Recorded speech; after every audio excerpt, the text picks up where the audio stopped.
Election commissioner of India ने हिंदुस्तान में SIR का सर्वेक्षण का काम शुरू करवाया है। कई रियासत बिहार, बंगाल, यूपी और बहुत सारी रियासतों का सर्वे मुकम्मल हो चुका है और अभी इलेक्शन कमिश्नर ऑफ इंडिया ने 14 मई को महाराष्ट्र का एसआईआर का सर्वे ऑफिशियल ऐलान किया है, जो महाराष्ट्र में 14 मई को ऐलान किया गया है। और आप लोगों को पता है कि बंगाल में क्या हुआ, बिहार में क्या हुआ, यूपी में अब क्या होगा। अलग अलग रियासतों में इलेक्शन कमिश्नर ऑफ इंडिया केंद्र सरकार के दबाव में एसआईआर का सर्वे करवा रही और इंसाफ जिन लोगों के नाम एसआईआर के सर्वे में काट दिए गए, उनको आज तक उन रियासतों में जहां सर्वे हो चुका है उनको इंसाफ आज तक नहीं मिला। तकरीबन 2 महीना पहले मैपिंग का काम महाराष्ट्र के अंदर शुरू हुआ था। बीएलओ को वो जिम्मेदारी दी गई थी, आवाम को नहीं, कि बीएलओ 2002 की यादी से टेली करे और मैपिंग करवाए। मालेगांव सेंट्रल असेंबली हलके का जो मैपिंग हुआ है वो 72% हुआ है। 72%, यानी 28% आज भी मैपिंग नहीं हो पाया। 28% मैपिंग नहीं हो पाया। अब जो इलेक्शन कमिश्नर ऑफ इंडिया ने महाराष्ट्र का एसआईआर का सर्वे का ऑफिशियल जो ऐलान किया है, वो 20 जून से इलेक्शन कमिश्नर ऑफ इंडिया के बीएलओ काम की शुरुआत करेंगे। 30 जून से बीएलओ घर घर जाएंगे, हाउस टू हाउस जाएंगे और जिन लोगों का मैपिंग हो चुका उन लोगों को फार्म देंगे और वो फार्म भर के लेंगे, बीएलओ या बीएलओ फॉर्म भरेंगे और वो सबमिट करवा देंगे। ये काम चलेगा 29 जुलाई तक। ये एक schedule election commissioner of India ने महाराष्ट्र के लिए ऐलान किया है और पूरी डिटेल हमारे पास है। मैं खुद पिछले हफ्ते मुंबई गया हुआ था और मुंबई में जो महाराष्ट्र के इलेक्शन ऑफिसर है चोकलिंगम साहब, मेरी तकरीबन ये 2 महीने में 2-3 मुलाकात उनसे हुई और पिछले हफ्ते भी मैं मुलाकात करने के लिए गया था और मैंने कुछ पेपर मांगा कि भाई आपका ऑफिशियल ऐलान हो गया और ऑफिशियल ऐलान के बाद आप क्या क्या पेपर लगने वाले, क्या डॉक्यूमेंट लगने वाले, कैसे आप लोग इसका फार्म भर कर लेंगे, कैसे सर्वे आपके बीएलओ करेंगे। मैंने डिटेल कुछ गाइडलाइन होंगी इलेक्शन कमिश्नर ऑफ इंडिया की, आप मुझे दीजिए। उन्होंने मुझको डिटेल दिया है, यही है ना, डिटेल पूरा फॉर्मेट हमने लेकर आया है और उसी के आधार पर, गाइडलाइन के आधार के ऊपर हम लोग डिटेल मालूमात, डिटेल कौन कौन से पेपर लगेंगे, कौन से डॉक्यूमेंट लगने वाले हैं, वो तमाम ही डिटेल हम लोग एक पॉम्पलेट की शक्ल में, ये पॉम्पलेट जो है हमने बनाया है, ये पॉम्पलेट की शक्ल में हम आवाम तक पहुंचाने का हम लोग काम करेंगे, आवाम तक पहुंचाने का हम काम करेंगे। हमारी कोशिश होगी पार्टी की कि शहर के हर घर तक ये पॉम्पलेट जाए ताकि आवाम को मुकम्मल मालूमात मिल सके। बिहार जैसा नहीं होना चाहिए, बंगाल जैसा नहीं होना चाहिए। वहाँ के मुसलमानों के साथ क्या हुआ ये देश देख रहा है, दुनिया देख रही है।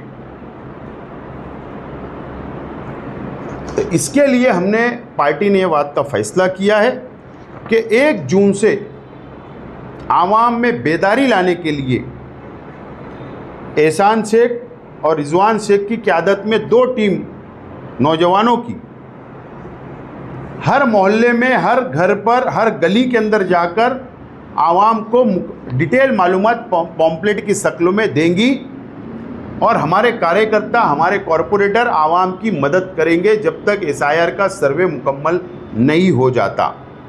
ये बात का फैसला पार्टी ने किया है। आम तौर पर एक सबका ज़हन ये बन चुका है शहर की आवाम का कि हमने मैपिंग करा लिया, हमारा पास हो गया। आम तौर पर ये ज़हन है, बन चुका है कि हमारा मैपिंग हो गया, अब हमको कोई ज़रूरत नहीं, अब कोई पेपर देने की ज़रूरत नहीं, कोई डॉक्यूमेंट देने की ज़रूरत नहीं। एक ये ज़हन बन चुका है शहर की आवाम का। और ये बोला जा रहा है कि हाँ हमारा सक्सेस, मैपिंग जब हमने किया ऑनलाइन तो सक्सेस आया, ये बोला जा रहा है। मैं जिम्मेदारी से बोल रहा हूँ, कुछ लोग हैं शहर के अंदर गुमराह करते हैं, सियासी लोग, लेकिन हमको गुमराह नहीं करना है शहर को। मैं महाराष्ट्र इलेक्शन कमिश्नर ऑफिसर से जब मेरी मुलाकात हुई, मेरे साथ नईम मिर्ज़ा भी उस वक्त साथ में था, मैंने उनसे ये सवाल किया कि जिन लोगों का मैपिंग हो गया तो क्या उनके नाम यादी में रह जाएंगे क्या? तो उन्होंने बहुत बड़ी बात कही। उन्होंने कहा कि पूरे हिंदुस्तान में ऐसा सॉफ्टवेयर किसने नहीं तैयार किया जो महाराष्ट्र इलेक्शन ऑफिसर यानी इलेक्शन ने हमने तैयार किया है बोले। और हो सकता कि ये सॉफ्टवेयर अब पूरे देश के अंदर लागू हो जाए। और उसके बाद उन्होंने लैपटॉप पर वो सॉफ्टवेयर जो उन्होंने डिज़ाइन किया वो हमको बताया और एक डेमो उन्होंने बताया, डेमो। और डेमो ये बताया सिर्फ मालेगांव का। बोले आप कहाँ से? बोले असम्बली हल्के का नंबर बोलिए। मैंने 114 उन्होंने सॉफ्टवेयर यादी निकाली हमारी, मतदान यादी वोटर लिस्ट की, और उन्होंने सर्च किया और बताया कि एक व्यक्ति के देखो ये 5 नाम आए। उसके बाद वो हटा दिया गया। फिर भिवंडी का निकाला गया, बोले देखो एक आदमी के 7 नाम आए। फिर वो हटाया गया। फिर मुंबई का एक मतदार संघ का निकाला गया। ये देखिए, बोले इसका मतलब मैपिंग हो गई और आपका नाम यादी में आ जाएगा। ऐसा नहीं है। जो मैपिंग हुआ, जिनका हम सर्वे करेंगे, वो हम सॉफ्टवेयर के अंदर डालेंगे, उसको फिल्टर किया जाएगा और ज़रूरत पड़ने पर अगर हिंदुस्तान में एक वोट होना चाहिए, चाहे वो बाहर की हो यहाँ हो, अगर वो वहाँ की तो हम उसको डिलीट कर देंगे। इतना टेक्नोलॉजी का इस्तेमाल SIR का सर्वे के ज़रिए होने वाला है।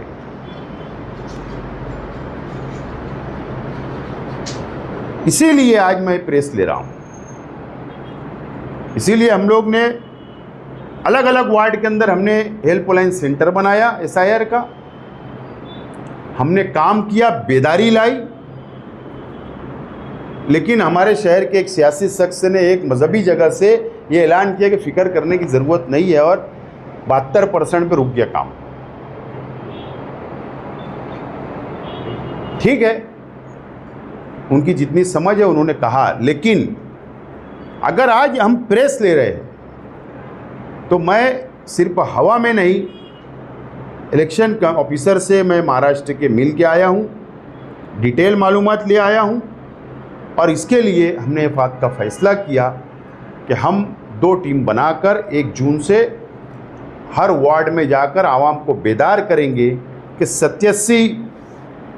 1987 से पहले जिन लोगों का नाम है उनके लिए क्या डॉक्यूमेंट, 87 के बाद वालों के लिए क्या डॉक्यूमेंट, 2002 से पहले वालों के लिए क्या डॉक्यूमेंट लगने वाले हैं, पेपर लगने वाले हैं, अभी के जिन लोगों का नाम नहीं उनके लिए क्या, ऐसे डिटेल पूरी फहरिस्त क्या क्या पेपर लगने वाले हमने पूरा डिटेल एक तैयार किया है।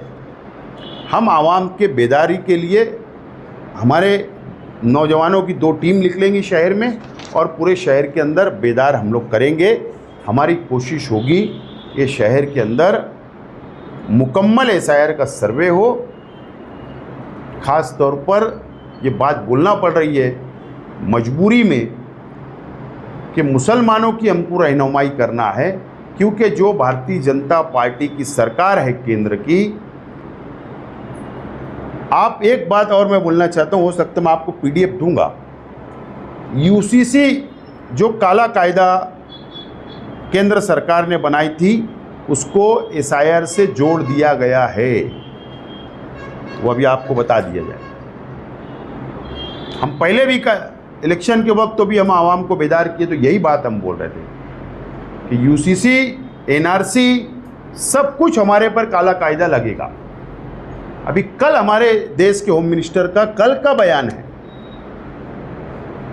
ठीक है तुम सरहद के ऊपर फौज बढ़ाओ, हिफाजत करो, अच्छी बात है, होना चाहिए, लेकिन घुसपैठियों के नाम से जो अगर घुसपैठी है उनको भी निकालो, हमारा कुछ बोलना नहीं है। लेकिन जो इस देश के नागरिक है, जो इस देश के अंदर पैदा हुए, आज़ादी के लिए लड़ाई लड़ी मुसलमानों ने, चाहे वो बंगाल के हो, चाहे बिहार के हो, चाहे कोई भी रियासत के हो, आज ये बोला जा रहा है कि हम इनको बाहर निकाल के फेंक देंगे। तो बेदार होने की ज़रूरत है मालेगांव के मुसलमानों को और महाराष्ट्र के मुसलमानों को। थोड़ा वक्त काम धंधा इधर उधर करना पड़ेगा, वक्त निकालना पड़ेगा। हमारा नाम यादी में आना चाहिए, SIR के सर्वे के अंदर डिलीट नहीं होना चाहिए। जब डिलीट होगा तो उसके बाद की भी प्रोसीजर हम इसके अंदर अब डिटेल आवाम को बताने जा रहे हैं कि डिलीट अगर हो जाएगा जिन लोगों का नाम, उसके बाद उनको नोटिस आएगी, फिर नोटिस लेकर क्या क्या पेपर लेकर जाना है हेयरिंग के लिए, फिर हेयरिंग के लिए बुलाया जाएगा, वो भी हम डिटेल आवाम को बता रहे हैं। और जो 28% लोगों ने मैपिंग नहीं करवाए उन लोगों को अब फार्म के ज़रिए ही डॉक्यूमेंट देना पड़ेगा सेकंड टप्पे में, ये फर्स्ट में नहीं। ये तमाम ही डिटेल हम आवाम तक पहुंचा रहे हैं। मैं शहर की आवाम से अपील करता हूं कि थोड़ा वक्त इधर उधर करके, काम धंधे का वक्त थोड़ा इधर उधर करके वक्त निकालना पड़ेगा। हर परिवार को अपनी ख़ानदान का नाम आना चाहिए, उसके लिए वक्त निकालना पड़ेगा एक शख्स को कम से कम। उसके लिए शहर की आवाम बेदार रहे और आने वाले जो मुश्किल का सामना हमको करना पड़ेगा, हम लोगों को पेपर की तैयारी रखना है, उसका सर्वे मुकम्मल करवाना है। हमारी टीम आप तक पहुंचेगी। कोई तकलीफ़ होगी, कोई दुश्वारी होगी, कोई मदद करने की बात होगी तो हमारा सेंटर अभी तक खुला हुआ है। शेख रशीद भवन के नीचे इस्लाम पार्टी का सेंटर खुला हुआ है। ये सेंटर रहेगा और यहाँ से हम पूरे शहर के अंदर मदद करने का काम हम लोग करेंगे। यह हमारी अपनी जिम्मेदारी है, फ़र्ज़ है। इसको निभाने का काम इस्लाम पार्टी कार्यकर्ता और कॉरपोरेटर मिलकर करेंगे। इसीलिए आज की प्रेस कॉन्फ्रेंस बुलाई गई। ये जो 28% आप बोल रहे हैं अभी तक नहीं, पिछले 2 महीने से 3 महीने से इतना पैदा की जा रही है, क्या बीजेपी का जो इल्ज़ाम है कि मालेगांव शहर में घुसपैठिए बड़े पैमाने पर है, क्या ये वो लोग तो नहीं है 28%? नहीं, बिल्कुल झूठ बात है। भारतीय जनता पार्टी को, किरीट सोमैया को इससे पहले भी जिल्लत उठाना पड़ी, बेइज्जती उठाना पड़ी। जब SIT बनाई गई जन्म दाखिले मामले में, एक भी नहीं मिला। और अभी भी उनकी कोशिश जो है कि मालेगांव को टारगेट करने की, इसीलिए हम उनके खिलाफ में लड़ाई लड़ रहे हैं और इसीलिए उसकी अव्वल तैयारी हम लोग कर रहे हैं। नीयत खराब है और मैं चैलेंज से बोलता हूं, एक भी बांग्लादेशी, पाकिस्तानी या देश के बाहर का व्यक्ति, शख्स नहीं मिलेगा मालेगांव में, मेरा चैलेंज है। पिछले वो ये लोग का एक वर्कशॉप है ना, रहनुमाई उर्दू घर में की गई, वहाँ लिस्ट उन लोग को दिए, अभी भी बोल रहे कि 30,000 वोट डबल है ऐसा, तो इस बारे में क्या है? नहीं, बात ऐसी है कि वो अभी है या नहीं है इसकी मालूमात मेरे पास नहीं है, लेकिन मेरी यही गुजारिश है, एक की जगह 2 नाम हो सकते, 4 नाम हो सकते, मान्य, लेकिन जहाँ अगर मैं शेख आसिफ, मेरा बड़ा घर के ऊपर अगर वोट आती है, जहाँ मेरा पुराना मकान है, जहाँ मेरा एड्रेस है, वहाँ वोट आती है, और अगर मेरे फ्लैट पे भी अगर वोट आ गई तो मेरी जिम्मेदारी है कि मैं एक जगह से मैपिंग कर लूँ। कल अगर हम गलत मैपिंग करने की वजह से भी अगर हमारा नाम दोनों तरह से काट दिया गया तो क्या करेंगे? इससे हमने सावधान रहना चाहिए, उस हिसाब से हमने मैपिंग कराना चाहिए और फार्म की भरना चाहिए। कल चोटिंगम साहब का एक वीडियो देखा, आप जैसे ही बोले कि जिनका मैपिंग हो गया उनको डॉक्यूमेंट देना पड़ेगा, उनको डॉक्यूमेंट नहीं, कुछ फॉर्म देंगे, वो भर के दे देंगे तो हो जाएगा। फॉर्म देंगे, हाँ फॉर्म देंगे, वो उसका फिलअप करके देना। वो फॉर्म देने के बाद वो सर्च करेंगे, जो मैं वहाँ जाके मालूमात लिया। जैसे मेरा मैपिंग हुआ, मुझे डॉक्यूमेंट नहीं देना, मुझे सिर्फ फॉर्म देना है। वो फॉर्म पूरा डिटेल भर के मुझे देना है, कुटुंब प्रमुख बोलकर। यानी एक मेरे घर की अगर एक एड्रेस पे 10 वोट है, अगर 10 वोट है तो 10 वोट में से मैंने पूरा फॉर्म भरकर मेरी एक दस्तखत, घर की जिम्मेदार की दस्तखत रहेंगी तो भी चलेगा, वही फॉर्म दे देंगे बराबर। और ये फॉर्म BLO भर के वहाँ जमा कराएंगे और इसका ही वो सर्चिंग करेंगे। मैं ये बोलना चाह रहा हूँ, ये बात वो नहीं बोलेंगे, लेकिन वहाँ जाके जो मेरे पास मालूमात है, मैं ये बोलना चाह रहा हूँ, वो सर्च करेंगे। उनके पास ऐसा टेक्नोलॉजी आई है, ऐसा सॉफ्टवेयर उनके पास है। तो हमको हर मुसीबत की, हर कानून की तैयारी में हमको रहना चाहिए, ये मेरा बोलना है। ये पूरा फार्म रहेगा, वो नमूना है, ये फार्मों के अंदर डिटेल भरा जाएगा। सर्वे के दौरान कोई अहल वोटर का नाम ना कटे, इसके लिए कुछ आपकी तैयारी है? यही तैयारी है ना। हमारे 2 टीम निकलेंगी, आवाम को बेदार करेंगी कि सर्वे मुकम्मल करवाया जाए, और ज़रूरत पड़े भी यहाँ पर सेंटर हम लोग बनाएंगे आवाम की मदद के लिए कि नाम ना कटे। ज़रूरत पड़ेगी जिन लोगों के नाम कट जाएंगे लास्ट में, हम उनकी पूरी रहनुमाई करेंगे पेपर के साथ। उनका ऑब्जेक्शन फॉर्म भरवा कर हम लोग दाखिल करवाएंगे एतराज़ कि हमारा नाम काट दिया गया, जबकि हमारे पास प्रूफ है, पेपर है, उसकी भी रहनुमाई हम आखिरी तक करेंगे। आवाम को रास्ते में छोड़कर भागेंगे नहीं। क्या डॉक्यूमेंट लगने वाला है? डिटेल अब 1 जून को आवाम तक पहुँचा दो ना। इसमें जो ये लोग जब निकलेंगे, परसों के दिन श्रीकांत शिंदे जो वहाँ पे आए थे, उन्होंने अपने बयान में कहा कि हम BLO 1 और BLA 1 और BLA 2 जो है, ये हमारी पार्टी के लोग हम अपॉइंट करेंगे, जो BLO के साथ में काम करेंगे और घर घर जाके अपने वोट कट ना हो इसकी कोशिश करेंगे। तो उसकी आपकी तैयारी जो नहीं, BLA और BLO एक पार्टी को इलेक्शन ऑफिसर ये बोलता है कि हमारे BLO के साथ आपका एक बंदा BLA बोलकर आप दे दो। बात ऐसी है कि हम बहुत आगे निकल चुके हैं।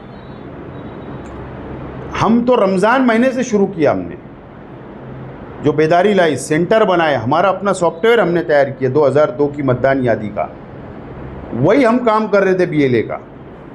तो वो काम हम कर रहे हैं और हम लोग आगे तक करने वाले हैं।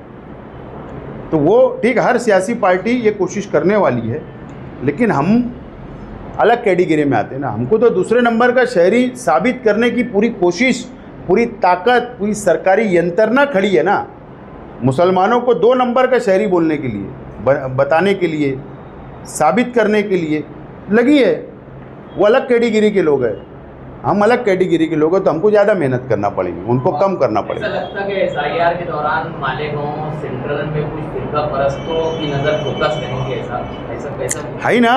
तो आप उसका अरे कैसे किरीट मुकाबला- सुमैया आया, भारतीय जनता पार्टी की यहाँ पर प्रेस कॉन्फ्रेंस हो गई, किरीट सुमैया बोले धुलिया और मालेगांव की यादी ले आया, तो क्या रहेंगी, क्या है उनकी पहले दिन से? तो उसका मुकाबला तो हम लोग कर रहे हैं, माइनॉरिटी डिफेंस कमेटी कर रहे हैं, समाजवादी पार्टी कर रही है, इस्लाम पार्टी कर रही है, और अब हम लोग इसकी तैयारी के लिए अव्वल हम बैठ गए। हम चाहते तो जिस दिन सर्वे होता जब से काम से लगते ना, लेकिन हम लोग अव्वल क्यों कर रहे हैं आवाम को बेदार, वही तैयारी हम लोग कर रहे हैं। पादरा का अतिक्रमण निकाला गया, किरीट सुमैया ने कहा कि बांग्लादेशियों को निकालने की मुहिम शुरू कर दी गई है। पादरा जिससे अतिक्रमण निकाला गया तो उनको बांग्लादेशी बताया, उन्होंने कहा कि बांग्लादेश एक नेरेटिव सेट किया जा रहा है पूरे देश में, महाराष्ट्र में। आप एक बात देख लीजिए कि ये सिर्फ बोलते हैं बांग्लादेशी घुसपैठिया बोलते हैं, लेकिन एक दो फहरिस्त इन्होंने बताना चाहिए कि ये हमने पकड़े हैं, ये फहरिस्त है बांग्लादेश से आए हुए हैं, साबित तो करो। सिर्फ ये हिंदू भाइयों को उनको एक बताने की कोशिश करते हैं कि बांग्लादेशी घुस गए और वोट बैंक सीधी करना है, उनको डराते हैं मुसलमानों के नाम से। ये राजनीति भाजपा की और वो कर रहे हैं। तो यहाँ मैं जिम्मेदारी से बोलता हूँ, मालेगांव में तो नहीं है और ना और कहीं मिलेगा, ऐसा उम्मीद है। 5 अगस्त को ड्राफ्ट वोटर लिस्ट शायद होगी, उससे पहले तैयारी आपको करनी है। इंशाअल्लाह मुकम्मल हम लोग साथ देंगे आवाम का। ठीक है, ठीक।